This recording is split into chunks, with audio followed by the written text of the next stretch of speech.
kembali Sapa Indonesia Malam, saudara, bersama Komisaris Besar Polisi Rudi Antariksawan dan juga pengamat kebijakan publik Rian Nugroho. Saya ingin ke Bung Rian. Bung Rian, ini kabar gembira sekaligus kabar yang juga mungkin harus diantisipasi karena terjadi antrian misalnya di Soekarno-Hatta, bandara, lalu di Stasiun Senen. Karena beda harganya jauh sekali. Swab antigen ya, kalau di rumah sakit atau klinik itu 250.000, 350.000 bahkan yang paling tinggi. Lalu kemudian di Bandara Soekarno-Hatta, Stasiun Senen hanya 105.000. Kalau di Jawa Tengah saya sudah cek itu harganya 170.000, masih di bawah HET. Bagaimana ini bisa terjadi? Nanti kita bicara soal arus balik misalnya, akan ada penumpukan. Kita kan menghindari kerumunan.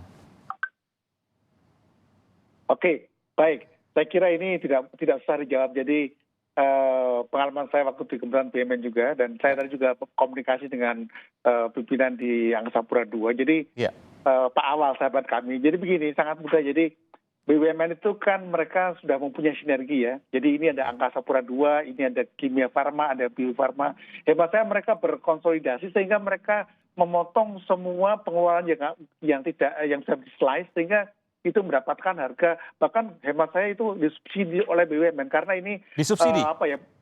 Ini kemungkinan adalah budi baik dari pemerintah, BUMN, agar teman-teman yang itu menggunakan jasa bandara itu terbantu oleh biaya yang sama. Tapi menurut hemat saya sangat mungkin karena mereka udah ada sinergi antar BUMN. Karena yang punya instrumen paling besar kan Bio Farma sama Kimia Farma itu, dan mereka sama-sama BUMN. Saya kira sangat bisa dilakukan. Jadi ini bukan karena misalnya fasilitas kesehatan, rumah sakit, klinik dan lain sebagainya mengambil untung lebih. Ini karena kemudian beredar informasi seperti itu. Nggak ada. Jadi gini, bayangkan ya kalau biasanya itu membeli alatnya itu, membeli materinya karena 100 kemudian ya.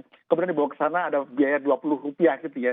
Tapi ini karena sama-sama BUMN, mereka sama-sama dizerokan itu cost untuk transportasinya atau distribusinya. Dan ini merupakan bentuk sinergi. Tapi saya kira kalau nanti dibuat sinergi lebih kuat lagi, tapi nggak mudah karena volumenya kan banyak ya. Jadi mungkin yang diutamakan antar BUMN bisa saling sinergi dulu, ini bagus saya kira. Dan ini kemudian bisa diterapkan dong berarti di fasilitas kesehatan, Bung Rian? Sangat bisa, jadi begini. Dan harusnya turun begitu ya. Kalau kita bicara soal pengalaman PCR misalnya, swab dulu kan harganya 2,5 juta, 3,5 juta, bahkan ada satu hari 6 juta misalnya. Sekarang 900.000. Ya, jadi mungkin hemat saya nanti kita izinkan, kita mintakan teman-teman dari Angkasa Pura II atau 3 atau 1 untuk menceritakan bagaimana pengalamannya. Nah, best practice ini nanti bisa dijadikan contoh nasional. Jadi kita jadikan BUMN jadi best practice saja. Jadi selama ini kan BUMN masih kita marahin, kita jadikan best practice karena kemungkinan juga dengan cara ini nanti biaya untuk di masyarakat akan terbantu turun juga. Begitu, Mas. Baik. Saya beralih ke soal transportasi. Tadi darat saya sudah bicara sedikit dengan Komisaris Besar Polisi Rudi Antariksawan. Saya ingin bicara soal udara dan juga laut. Ada penurunan juga yang saya dengar dari libur panjang pada tahun ini, yang kemudian berakibat pada tidak terlalu banyak, sekitar 50% total semuanya. Meskipun ada 5 juta orang yang kemungkinan akan keluar, perhitungannya akan keluar dari beberapa tempat di kota-kota besar di Jawa misalnya untuk melakukan liburan. Apa yang bisa disampaikan di sini, Pak Rian? Jadi Pak saya, Pak, begini, seharusnya kita itu melihat bahwa kondisi pandemi COVID dan liburan ini harus dimanfaatkan oleh masyarakat untuk duduk di rumah dan membaca. Kenapa? Bangsa kita ini literasinya rendah sekali. Harusnya kita jadikan sebagai blessing in disguise. Karena kita itu, misalnya harusnya pemerintah sekarang membeli rights beberapa tulisan buku bagus, entah itu novel atau buku teks, itu dibagi. Dan dengan demikian kita menjadi bangsa yang lebih cerdas pada saat kita harus duduk diam. Jadi selama ini kan kita selalu pontang-panting ke sana kemari. Nah, pandemi ini kalau kita tahu, ada waktu untuk jadi orang pandai. Dan ini kalau boleh dijadikan sebagai blessing in disguise, karena ini belum dikerjakan oleh pemerintah. Mudah-mudahan nanti ini bisa jadikan ide. Meskipun begini, Bung Rian, sehari-hari sejak bulan April atau Mei lah kurang lebih, itu sudah WFH, work from home. Belajar, ngajarin anak di rumah juga setiap hari. Sekarang sudah liburan, kerjaan juga ada cuti bersama, tentu kan nalurinya ya jalan-jalan. Meskipun juga dengan kekhawatiran, dengan segala perhitungan yang ada.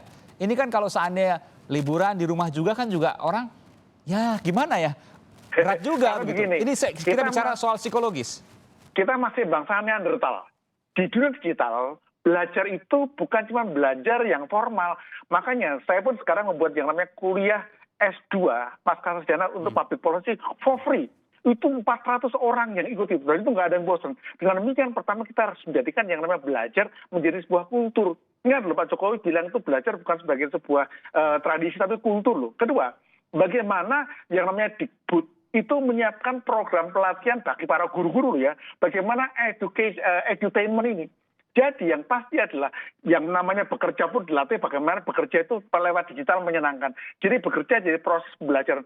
Yang jadi masalah kita, yang namanya WFH itu menjadikan suatu kewajiban sehingga kita ketakutan gitu kan. Kemudian sekolah online makin banyak tugasnya. Itu yang kita perbaiki. Jadi kita itu kalau harus kita akui ya, kita itu masih bangsa zaman batu, zaman Flintstone, padahal zaman digital. Zaman Flintstone. Nah, ruang-ruang kita perbaiki gitu. Ya. Baik, jadi ini kesempatan untuk belajar meskipun belajarnya pakai di rumah atau di tempat wisata misalnya atau di hotel, tentu ini menjadi hal yang berbeda. Yang penting 3M harus disiplin dijaga. Protokol kesehatan itu harus sama sekali tidak boleh kendor. Saya ke Komisaris Besar Polisi Rudi Antariksawan. Pak Rudi, kita tahu bahwa nanti ada arus keluar lagi, puncaknya tanggal 27 Desember, kemudian ada arus balik 2 kali prediksi yang akan terjadi pada 30 dan 31 Desember serta tanggal 3 Januari 2021. Antisipasi seperti apa dari sisi darat yang akan dilakukan oleh pihak kepolisian bekerja sama dengan Direktorat Jenderal Kementerian Perhubungan soal ini agar penumpukan ini mungkin bisa diantisipasi? Memang operasi kita gelar selama 15 hari, walaupun di tengah tanggal 28, 29, 30 ini kan masuk ya. Jadi akan terjadi 2 gelombang nanti.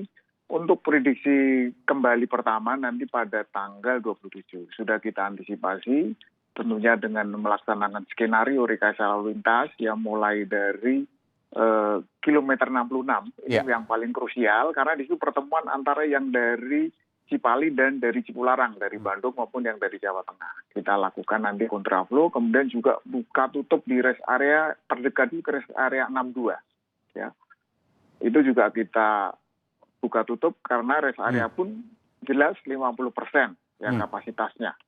Dan kemudian nanti kita teruskan sampai elevated kita kembalikan. Tapi kalau tidak terurai ya kita teruskan sampai kilometer 28. Jadi rest area tutup semua kalau memang tidak terurai ya? 50% memang kita buka tutup. Jadi ketentuan rest area itu sekarang 50%. Oke. Dan di rest area pun tadi juga sudah disampaikan Pak Gubernur, dari kepolisian pun juga menggelar untuk random check. Oke, tes acak, baik. Ya, betul. Ya, oke. sama, gitu. Jadi kalau nanti ada reaktif langsung dilanjutkan ke PCR atau langsung dibawa diisolasi? Langsung kita rujuk ke rumah sakit terdekat untuk di swab dan nanti kita harus kembali. Jadi tidak melanjutkan. Dirujuk berarti diantar oleh petugas atau disuruh pergi sendiri? Diantar petugas. Oh, diantar petugas. Karena kalau disuruh pergi sendiri bisa kabur nanti. Nanti dia lanjut lagi nanti. Iya. Oh, diantar petugas nanti ya. Itu memang sudah ada petugas itu. Meskipun harapannya kecil karena kan sudah bepergiannya sudah swab antigen ya. Kecuali yang jalur darat ini ya. Iya. Yang mobil maksud saya atau kendaraan di tol. Iya, yang di tol sudah kita lakukan. Jadi kalau misalnya di kilometer 19 sudah 2 hari. Jadi kemarin sudah 160 orang yang kita random, kemudian hari ini ada 200, kemarin ada 3 orang yang reaktif kita rujuk, kemudian tadi ada 4. Kemudian juga di Jawa Tengah paling banyak sudah dilakukan juga di rest area. Baik, ya, jadi saya konfirmasi terakhir, betul bahwa nanti akan ada arus puncak lagi 27 Desember dan arus baliknya 30 serta 31 dan juga tanggal 3 Januari. Betul, yang paling nanti kita prediksi krusial pada tanggal 3 Januari. Oke, karena kembali apa? Semua ya? Karena ada yang belum tentu kembali. Mereka yang sekarang pulang, kembalinya masih nanti-nanti. Nah, itu yang paling baik. Krusial nanti. Dan antisipasi kalau dulu soal kemacetan, sekarang kemacetan plus kerumunan, begitu ya? Iya, harus kita cegah kerumunan itu. Baik. Terakhir Pak Rian, apa yang bisa sampaikan terkait ini Pak? Masih panjang ini kita bicara soal sampai 3 Januari 2021. Siap. Nomor 1, kita harus punya prinsip. Apapun alirannya, apapun kegiatannya, pokoknya kalau keluar rumah itu harus pakai masker. Oke. Jaga jarak, kemudian cuci tangan. Nggak ada lagi cara lain yang paling mudah. Yang kedua adalah usahakan selalu kalau nggak ada kegiatan itu aktivitas dalam rumah. Sehingga challenge sekarang adalah bagaimana kita mendesain yang namanya new ekonomi atau new normal itu bukan berarti kita pergi pakai masker, tapi kita berusaha aktivitas di dalam rumah, tetapi kita tetap memberikan produktivitas tinggi. Jadi yang kita pikirkan bagaimana change berubah dari hidup dari zaman batu jadi zaman digital benar ini. Itu, Baik. terima kasih. Jadi bagaimana tetap di rumah tapi produktivitas tinggi, aman, ya kalaupun harus keluar pastikan protokol kesehatan. Hanya itu kemudian yang menjadi sebuah kewajiban di era yang tadi Bapak katakan bukan Flintstones, era Flintstones tapi era yang terbaru sekarang. Mau nggak mau kita harus semua mengalami ini dan kita harus lakukan itu. Baik, terima kasih Bung Rian Nugroho, pengamat kebijakan publik Universitas Indonesia yang juga tim perubahan perilaku dari COVID-19, tim Satgas. Kemudian juga ada Kabak Ops, Kepala Bagian Operasional Korlantas Polri, Komisaris Besar Polisi Rudi Antariksawan. Terima kasih Bapak-Bapak, selamat malam, sehat selalu.